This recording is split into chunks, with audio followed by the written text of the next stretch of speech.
Chapter 5. In his bed of silken ermine, Thelebkhana stirred and awoke. He had a brooding inkling of coming trouble, and he remembered that earlier in his tiredness he had given more to Yashana than had been wise. He could not remember what it was, and now he had a presentiment of danger, the closeness of which overshadowed thoughts of any past indiscretion. He arose hurriedly and pulled his robe over his head, shrugging into it as he walked towards a strangely silvered mirror which was set on one wall of his chamber and reflected no image. With bleary eyes and trembling hands, he began preparations. From one of the many earthenware jars resting on a bench near the window, he poured a substance which seemed like dried blood, mottled with the hardened blue venom of the black serpent, whose homeland was in Far Doral, which lay on the edge of the world. Over this, he muttered a swift incantation, scooped the stuff into a crucible, and hurled it at the mirror, one arm shielding his eyes. A crack sounded, hard and sharp to his ears, and bright green light erupted suddenly and was gone. The mirror flickered deep within itself. The silvering seemed to undulate and flicker and flash, and then a picture began to form. Thelebkhana knew that the sight he witnessed had taken place in the recent past. It showed him Elric's summoning of the Wind Giants. Thelebkhana's dark features grinned with a terrible fear. His hands jerked as spasms shook him. Half gibbering, he rushed back to his bench and, leaning his hands upon it, stared out of the window into the deep night. He knew what to expect. A great and dreadful storm was blowing, and he was the object of the Lashahar's attack. He had to retaliate, else his own soul would be wrenched from him by the giants of the wind and flung into the air spirits to be balm for eternity on the winds of the world. Then his voice would moan like a banshee around the cold peaks of high ice-cloth mountains, forever lost and lonely. His soul would be damned to travel with the four winds, wherever their caprice might bear it, knowing no rest. Thelebkhana had a respect born of fear for the powers of the Aeromancer, the rare wizard who could control the wind elementals, and aeromancy was only one of the arts which Elric and his ancestors possessed. Then Thelebkhana realized what he was battling: 10,000 years and hundreds of generations of sorcerers who had gleaned knowledge from the earth and beyond it and passed it down to the albino, whom he, Thelebkhana, had sought to destroy. Then Thelebkhana fully regretted his actions. Then it was too late. The sorcerer had no control over the powerful wind giants as Elric had. His only hope was to combat one element with another. The fire spirits must be summoned, and quickly. All of Thelebkhana's pyromantic powers would be required to hold off the ravening supernatural winds, which were soon to shake the air and the earth. Even hell would shake to the sound and the thunder of the wind giant's wrath. Quickly, Thelebkhana marshaled his thoughts, and with trembling hands began to make strange passes in the air and promise unhealthy pacts with whichever of the powerful fire elementals would help him this once. He promised himself to eternal death for the sake of a few more years of life. With the gathering of the wind giants came the thunder and the rain. The lightning flashed sporadically, but not lethally. It never touched the earth. Elric, Moonglum, and the men of Emir were aware of disturbing movements in the atmosphere, but only Elric with his witch sight could see a little of what was happening. The Lesahar giants were invisible to other eyes. The war engines which the Emirians were even now constructing from pre-fashioned parts were puny things compared to the wind giants' might. But victory depended upon these engines, since the Lasahar's fight would be with the supernatural and not the natural. Battle rams and siege ladders were slowly taking shape as the warriors worked with frantic speed. The hour of the storming came closer as the wind rose and the thunder rattled. The moon was blanked out by huge billowings of black cloud, and the men worked by light of torches. Surprise was no great asset in an attack of the kind planned. 2 hours before dawn, they were ready. At last, the men of Emir, Elric, Dvimfar, and Moonglum, riding high at their head, moved towards the castle of Nikorn. As they did so, Elric raised his voice in an unholy shout, and thunder rumbled in answer to him. A great gout of lightning seared out of the sky towards the palace, and the whole place shook and trembled as a ball of mauve and orange fire suddenly appeared over the castle and absorbed the lightning. The battle between fire and air had begun. The surrounding countryside was alive with a weird and malignant shrieking and moaning, deafening to the ears of the marching men.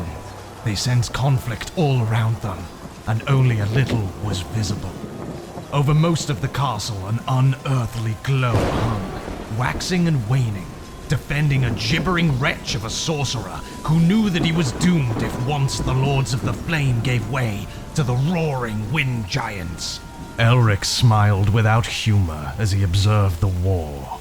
On the supernatural plane, he now had little to fear, but there was still the castle, and he had no extra supernatural aid to help him take that. Swordplay and skill in battle was the only hope against the ferocious desert warriors who now crowded the battlements, preparing to destroy the 200 men who came against them. Up rose the dragon standards, their cloth of gold fabric flashing in the eerie glow. Spread out, walking slowly, the sons of Emir moved forward to do battle. Up also rose the siege ladders as captains directed warriors to begin the assault. The defenders' faces were pale spots against the dark stone, and thin shouts came from them, but it was impossible to catch their words. 2 great battle rams, fashioned the day before, were brought to the vanguard of the approaching warriors. The narrow causeway was a dangerous one to pass over, but it was the only means of crossing the moat at ground level. 20 men carried each of the great iron-tipped rams, and now they began to run forward, while arrows hailed downwards, their shields protecting them from most of the shafts. The warriors reached the causeway and rushed across it. Now the first ram connected with the gate. It seemed to Elric as he watched this operation that nothing of wood and iron could withstand the vicious impact of the ram. But the gates shivered almost imperceptibly and held. Like vampires, hungry for blood, the men howled and staggered aside crabwise to let pass the log held by their comrades. Again the gates shivered, more easily noticed this time, but they yet held. Vimtvar roared encouragement to those now scaling the siege ladders. These were brave, almost desperate men, for few of the first climbers would reach the top, and even if they were successful, they would be hard-pressed to stay alive until their comrades arrived. Boiling lead hissed from great cauldrons set on spindles so that they could be easily emptied and filled quickly. Many a brave Emirian warrior fell earthwards, dead from the searing metal before he reached the sharp rocks beneath. Large stones were released out of the leather bags hanging from rotating pulleys, which could swing out beyond the battlements and rain bone-crushing death on the besiegers. But still the invaders advanced, voicing 100 war shouts and steadily scaling their long ladders, whilst their comrades, using a shield barrier still to protect their heads, concentrated on breaking down the gates. Elric and his 2 companions could do little to help the sealers or the rammers at that stage. All 3 were hand-to-hand fighters, leaving even the archery to their rear ranks of bowmen, who stood in rows and shot their shafts high into the castle defenders. The gates were beginning to give. Cracks and splits appeared in them, ever widening. Then, all at once, when hardly expected, the right gate creaked on tortured hinges and fell. A triumphant roar erupted from the throats of the invaders, and dropping their hold on the logs, they led their companions through the breach, axes and maces swinging like scythes and flails before them, and enemy heads springing from necks like wheat from the store. "The castle is ours!" shouted Moonglum, running forward and upward towards the gap in the archway. "The castle's taken!" "Speak not too hastily of victory," replied Vimtvar, but he laughed as he spoke and ran as fast as the others to reach the castle. "And where is your doom now?" Elric called to his fellow Melnibonéan, then broke off sharply when Vimtvar's face clouded and his mouth set grimly. For a moment there was tension between them, even as they ran. Then Dvimtvar laughed aloud and made a joke of it. It lies somewhere, Elric. It lies somewhere. But let us not worry about such things, for if my doom hangs over me, I cannot stop its descent when my hour arrives. He slapped Elric's shoulder, feeling for the albino's uncharacteristic confusion. Then they were under the mighty archway and in the courtyard of the castle, where savage fighting had developed almost into single duels, enemy choosing enemy and fighting him to the death. Stormbringer was the first of the three men's blades to take blood and send a desert man's soul to hell. The song it sang as it was lashed through the air in strong strokes was an evil one. Evil and triumphant. The dark-faced desert warriors were famous for their courage and skill with swords. Their curved blades were reaping havoc on the Emirian ranks, for, at that stage, the desert men far outnumbered the Melnibonéan force. Somewhere above, the inspired sealers had got a firm foothold on the battlements and were closing with the men of Nikorn, driving them back, forcing many over the unrailed edges of the parapets. A falling, still screaming warrior plummeted down to land almost on Elric, knocking his shoulder and causing him to fall heavily to the blood and rain-slicked cobbles. A badly scarred desert man, quick to see his chance, moved forward with a gloating look on his travesty of a face. His scimitar moved up, poised to hack Elric's neck from his shoulders, and then his helmet split open, and his forehead spurted a sudden gout of blood. Dvimtvar wrenched a captured axe from the skull of the slain warrior, and grinned at Elric as the albino rose. We'll both live to see victory yet! He shouted over the din of the warring elementals above them, and the sound of the clashing arms. My doom, I will escape until... He broke off, a look of surprise on his fine-boned face, and Elric's stomach twisted inside him as he saw a steel point appear in Dvimtvar's right side. Behind the Dragon Master, a maliciously smiling desert warrior pulled his blade from Dvimtvar's body. Elric cast and rushed forward. The man put up his blade to defend himself, backing hurriedly away from the infuriated albino. Stormbringer swung up and then down. It howled a death song and sheared right through the curved steel of Elric's opponent, and it kept on going, straight through the man's shoulder blade, splitting him in half in two. Elric turned back to Dvimtvar, who was still standing up, but was pale and strained.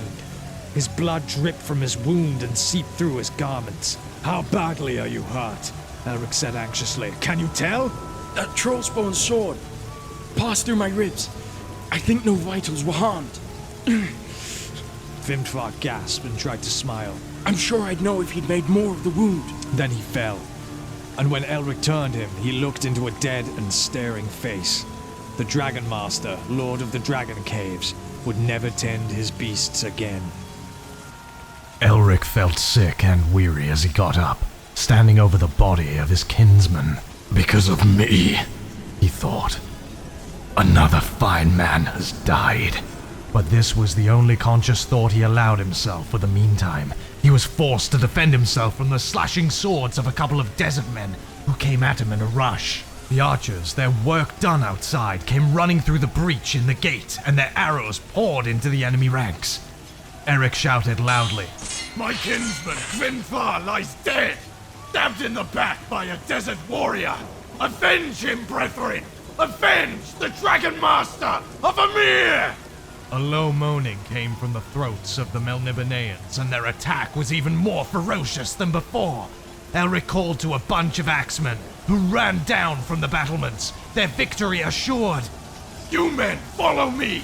We can avenge the blood that Fellokhana took!" He had a good idea of the geography of the castle. Moonglum shouted from somewhere, "One moment, Elric, and I'll join you!" A desert warrior fell, his back to Elric, and from behind him emerged a grinning Moonglum, his sword covered in blood from point to pommel. Elric led the way to a small door, set into the main tower of the castle. He pointed at it and spoke to the axemen.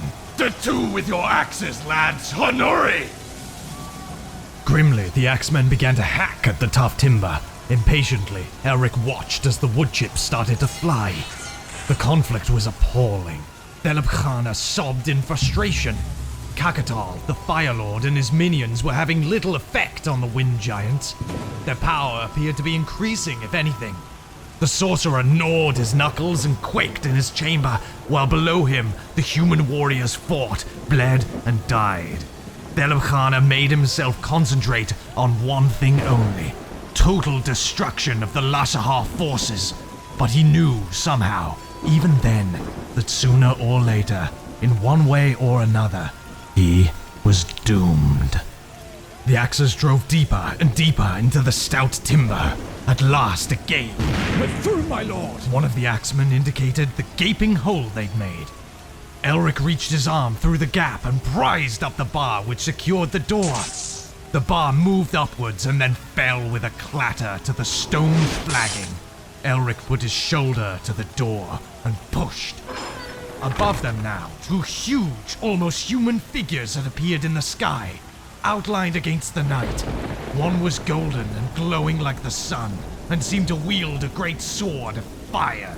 The other was dark blue and silver, writhing, smoke-like, with a flickering spear of restless orange in his hand. Maisha and Kakatal clashed. The outcome of their mighty struggle might well decide Thelebkhana's fate. Quickly! Upwards! They ran up the stairs which led to Thelebkhana's chamber. Suddenly the men were forced to stop as they came to a door of jet black, studded with crimson iron. It had no keyhole, no bolts, no bars, but was quite secure. Elric directed the axemen to begin hewing at it. All six struck the door in unison. In unison they screamed and vanished. Not even a wisp of smoke remained to mark where they had disappeared. Moonglam staggered backwards, eyes wide in fear. He was backing away from Elric, who remained firmly by the door, Stormbringer throbbing in his hand. Get out, Elric! This is a sorcery of terrible power! Let your friends of the air finish the wizard! Elric shouted half hysterically. Magic is best fought by magic! He hurled his whole body behind the blow, which he struck at the back door. Stormbringer whined into it, shrieked as if in victory, and howled like a soul-hungry demon. There was a blinding flash, a roaring in Elric's ears, a sense of weightlessness, and then the door had crashed inwards. Moonglam witnessed this. He had remained against his will. Stormbringer has rarely failed me, Moonglam, cried Elric as he leapt through the aperture. Come! We've reached Thelebkhana's He den! broke off, staring at the gibbering thing on the floor. It had been a man. It had been Thelebkhana. Now it was hunched and twisted, sitting in the middle of a broken pentacle and tittering to itself. Suddenly, intelligence came into its eyes. Too late for vengeance, Lord Elric. It said. I have won, you see. I have claimed your vengeance as my own. Grim-faced and speechless, Elric stepped forward, lifted Stormbringer, and brought the moaning runesword down into the sorcerer's skull. He left it there for several moments. Drink your fill, Hellblade. He murmured. We have earned it. You and I. Overhead, there was a sudden silence.